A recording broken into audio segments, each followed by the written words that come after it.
So I wanted to share with you a drying rack. So I used a old 6x6 pressure treated that I had laying around, and I just cut a bunch of these strips of plywood. Look real close how that works. Put space around the back.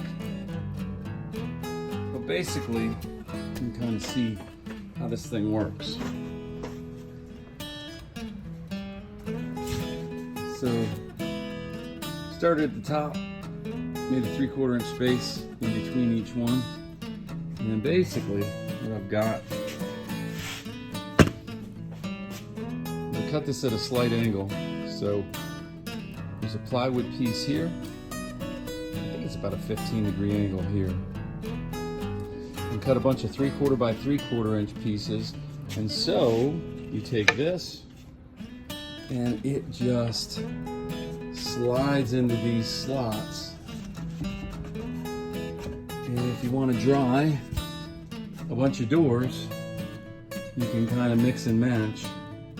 But actually, a heavy maple door has been drying on this thing, I don't know how many times. This is the 3rd time I've moved this thing. It just screws into the wall. But when you don't need it, you just slide all of these out, and it just goes into a hanging rack onto the wall. Works great. So here's drying rack number 2. So basically what you can see is it's 2 pieces of plywood that are about 3 inches thick. These are 3 inches thick. These are all 3 inches thick. What I did with these is I just cut some plywood and put a little radius on all the corners so it's all nice and smooth.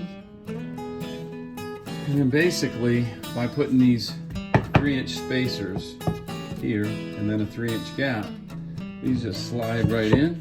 Okay, see how that goes. And then the cool thing about this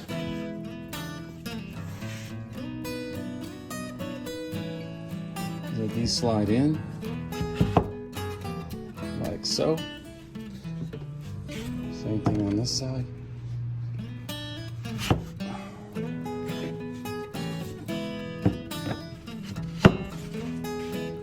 And so you can use that as a drying rack too. If it's in your garage, you can just take these, pull them out, and then they store right in there. Works awesome.